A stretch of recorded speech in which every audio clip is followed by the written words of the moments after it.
এই জায়গায় যাবে, এটা তো ঠিক ছিল। তো ভক্তমণ্ডলী, সেই ফ্যামিলির তো কোনো সন্তানাদি ছিল না। নারদ মুনি যখন বৈকুণ্ঠ ধামে যাচ্ছিলেন, সেই নারদ মুনিকে তাদের বাড়িতে রাস্তার পাশ থেকে নিয়ে এসে সেবা শুশ্রূষা করে কি করলেন, তাদের ওনাকে বললেন যে আপনি কোথায় যান। তখন নারদ মুনি বলেছিলেন যে আমি তো বৈকুণ্ঠ ধামে ভগবান শ্রীকৃষ্ণের ওইখানে চলে যাচ্ছি। তাহলে কৃপা করে আমাদের জন্য বলবেন যে আমাদের সন্তানাদি নাই, একটি সন্তানের জন্য, ঠিক আছে, আমি বলে দেব।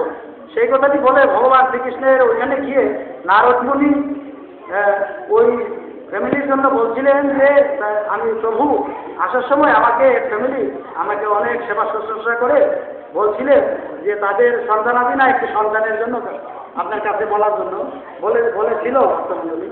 তো এই কথাটি বলার পর ভগবান শ্রীকৃষ্ণ বলছিলেন যে তারা নাকি সেই ফ্যামিলির পূর্বজন্মের অপরাধী, তাদের সন্তানাদি হবে।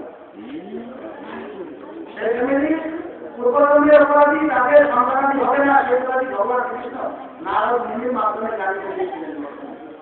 তারপরে ফিরে এসে আসার সময় ওই ফ্যামিলিকে আবার তিনি জানিয়ে দিলেন আমি ভগবান শ্রীকৃষ্ণকে বলেছি, তিনি বলেছেন যে তোমাদের সন্তানাদি হবে না, তোমরা নাকি পূর্বজন্মের অপরাধী।